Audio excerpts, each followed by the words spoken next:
The elbow plays a very important role for you to be able to develop effortless power on your serve, so what are the main keys that we should look out for? Hey guys, this is James from the OTI coaching team. So let's take a look at Roger Federer here, and if I pause it at this frame right here, you're going to see that he has now got this alignment between his shoulders and his elbow. See how I can pretty much draw a straight line right there. Now the next thing you're going to see is that his elbow is around shoulder level, as we can see there. Now the commonality we see with club players is they have one of two problems. The first problem we see is when the elbow is too low and close to the body. And the second problem we see is when the elbow raises above shoulder level to around about this position right here.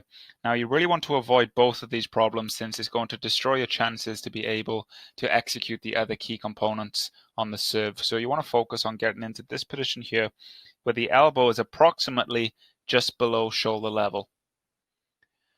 Okay, so now from this position, what you're going to see is that now Roger initiates the right to left by bending from the elbow. But what I want you to pay close attention to is how the elbow will remain approximately in this position right here. Now it does move slightly, but a good analogy to have in mind is like the elbow is resting on an imaginary post, as OTI instructor Greg Lasser refers to it as. And as we can see, it remains roughly in that position until he completes the right part of the right to left. And now when the racket is approximately in this position where it's just above his head, you're going to see that now the tip of his racket begins to drop down and away from his body.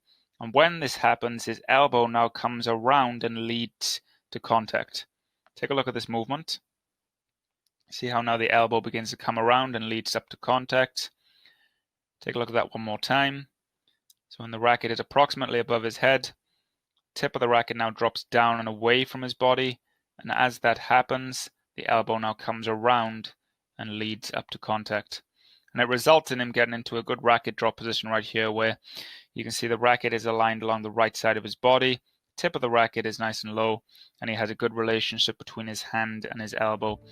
By doing this, he's now putting the muscles around his shoulder on pre-stretch, which is going to result in a lot more effortless power. Okay, so just to summarize the main keys for the role of the elbow. First of all, you get into a very good half position here where you have this alignment between your shoulders and your elbow. The next thing, that the elbow is just below shoulder level, and it remains in that position until you've completed the right part of the right to left. Now as the racket drops down and away from your body, your elbow now comes around and leads up to contact.